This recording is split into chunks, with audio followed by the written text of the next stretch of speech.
നമ്മുടെ കടലിന്റെ ആഴം, ആവറേജ് ആഴം എന്നുള്ളത് 4 കിലോമീറ്റർ ആണ്. 4 കിലോമീറ്റർ മുതൽ 11 കിലോമീറ്റർ വരെ. ഏറ്റവും ആഴമേറിയ പ്രദേശം ഇന്ന് നമ്മൾ മനസ്സിലാക്കിയത് 11 കിലോമീറ്റർ ആണ്. അത് പസഫിക് സമുദ്രത്തിലുള്ള മറിയാന ട്രഞ്ചിലുള്ള ചാലഞ്ചർ ഡീപ്പ് എന്നറിയപ്പെടുന്ന പ്രദേശമാണ്. നമ്മൾ ഇന്ന് കണ്ടെത്തിയതിൽ ഭൂമിയിൽ ഏറ്റവും ആഴമേറിയ പ്രദേശം 11 കിലോമീറ്റർ ആഴമുള്ള പ്രദേശം. 11 കിലോമീറ്റർ ഉണ്ട്. പക്ഷെ 11 കിലോമീറ്റർ സൂര്യപ്രകാശം കടലിലേക്ക് എത്താൻ സാധിക്കുന്നത് വളരെ ചെറിയൊരു മേഖലയിലേക്ക് മാത്രമേ പ്രകാശത്തിന് എത്താൻ സാധിക്കുള്ളൂ. വളരെ ചെറിയ മേഖല, അതായത് വെറും 1 കിലോമീറ്റർ മാത്രമേ പ്രകാശം സഞ്ചരിക്കുള്ളൂ. ഈ പ്രകാശം സഞ്ചരിക്കുന്ന മേഖലയാണെന്ന് ശാസ്ത്രീയമായിട്ട് നമ്മൾ ഫോട്ടിക് സോൺ എന്നാണ് ആ ഒരു മേഖലയെ വിളിക്കപ്പെടുന്നത്. ആ ഒരു മേഖലയിലെത്തി, അതായത് 1 കിലോമീറ്റർ മാത്രമേ പ്രകാശം വരുള്ളൂ.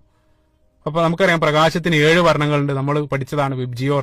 7 വർണ്ണങ്ങളുടെ മിശ്രിതാണ് നമ്മൾക്ക് ലഭിക്കുന്ന സൂര്യപ്രകാശം. പ്രകാശത്തിലുള്ള 7 വർണ്ണങ്ങളും ഈ സമുദ്രത്തിൽ ചെന്ന് ഇടിക്കുന്ന സന്ദർഭത്തിൽ പ്രകാശത്തിന്റെ 7 വർണ്ണങ്ങളും ക്രമേണയായിട്ട് കടലിലെ ജലം ആഗിരണം ചെയ്യാണ്. അതായത് ആദ്യത്തെ 10 മീറ്റർ എത്തുന്ന സന്ദർഭത്തിൽ തന്നെ ആ 7 വർണ്ണങ്ങളിൽ ഏറ്റവും തരംഗദൈർഘ്യം കൂടിയ ചുവപ്പ് പ്രകാശത്തെ ജലം ആഗിരണം ചെയ്യും.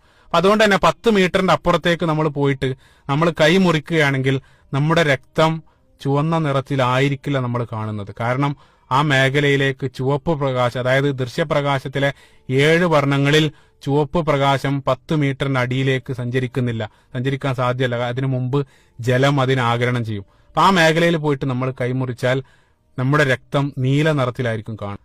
അപ്പൊ ക്രമേണ ഓരോ കളറുകൾ ജലം ആഗിരണം ചെയ്ത് പിന്നീട് 1 കിലോമീറ്റർ എത്തുന്നതോടുകൂടെ എല്ലാ വെളിച്ചത്തെയും ആഗിരണം ചെയ്ത് പിന്നീട് കൂരിരുട്ടാണ് അവിടെയുള്ള മേഖലകൾ.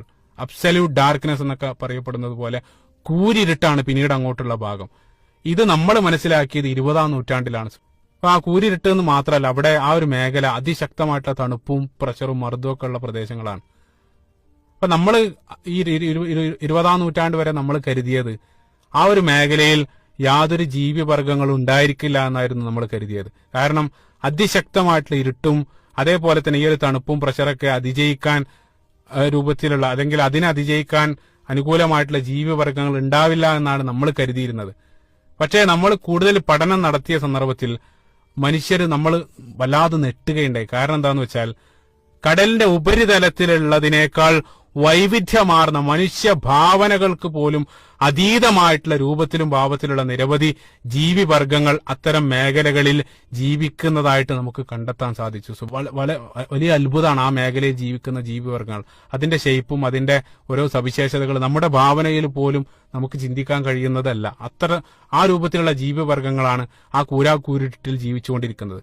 പക്ഷേ ഏറ്റവും വലിയ നമ്മൾ മനസ്സിലാക്കേണ്ട ഒരു യാഥാർത്ഥ്യം എന്താ വെച്ചാൽ അവിടെ ജീവിക്കുന്ന 90 മുതൽ 99% ജീവികൾക്കും ഒരു പ്രത്യേകത ഉണ്ട്. കാരണം എന്താ വെച്ചാൽ അവിടെ എത്രത്തോളം സസ്യങ്ങൾക്ക് വരെ മറ്റ് ഉപരിതലത്തിൽ ജീവിക്കാത്ത ജീവികൾക്കില്ല, അല്ലെങ്കിൽ ഉപരിതലത്തിലുള്ള ജീവികളിൽ നിന്ന് വ്യത്യസ്തമായിട്ട് അതിശക്തമായിട്ടുള്ള ഇരുട്ടിനെ അതിജയിക്കാൻ സ്വയം പ്രകാശം അല്ലെങ്കിൽ സ്വയം പ്രകാശം ഉൽപ്പാദിപ്പിക്കാനുള്ള കഴിവുണ്ട് അത്തരം ജീവികൾക്ക്. ആ പ്രതിഭാസത്തെ ബയോലൂമിനസൻസ് എന്നാണ് നമ്മൾ വിളിക്കുന്നത്. അതായത് ഇപ്പൊ നമ്മുടെ മിന്നാമിനുങ്ങ് പോലെയുള്ള ജീവികൾ ശരീരത്തിൽ നിന്നും സ്വയം പ്രകാശം പുറപ്പെടുവിക്കാൻ സാധിക്കുന്ന ജീവിവർഗങ്ങളാണ് അവിടെ ജീവിക്കുന്ന 99% ജീവികളും. പ്രകാശം പ്രധാനമായിട്ട് അവർ ഉപയോഗിക്കുന്നത് 3 കാര്യങ്ങൾക്കാണ്. ഒന്നാമതായിട്ട് ആ ഒരു മേഖലയിൽ അവർക്ക് ജീവിക്കാൻ അവയെ സംബന്ധിച്ചിടത്തോളം പ്രകാശം വളരെ അത്യാവശ്യമാണ്. അതേപോലെ തന്നെ രണ്ടാമതായിട്ട് ഇണകളെ ആകർഷിക്കാനും അവരുപയോഗിക്കുന്നത് പ്രകാശമാണ്.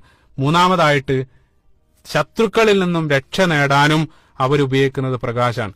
ഈ ഒരു മേഖലയിൽ നിരവധി പഠനങ്ങൾ കാണാൻ സാധിക്കും. അതിൽ ഏറ്റവും അത്ഭുതപ്പെടുത്തിയൊരു കാര്യം, അപ്പൊ ആ മേഖലയിൽ ജീവിക്കുന്ന ഒരു ജീവിയാണ് ഫയർ ഷൂട്ടർ എന്നറിയപ്പെടുന്ന ഒരു മത്സ്യം. ആ മത്സ്യം എന്താ ചെയ്യുന്ന വെച്ചാൽ അതിന്റെ ശത്രു അതിനെ പിടിക്കാൻ വരുന്ന സന്ദർഭത്തിൽ പ്രകാശത്തിന്റെ ഒരു വലിയ കുമിള ഉണ്ടാക്കും.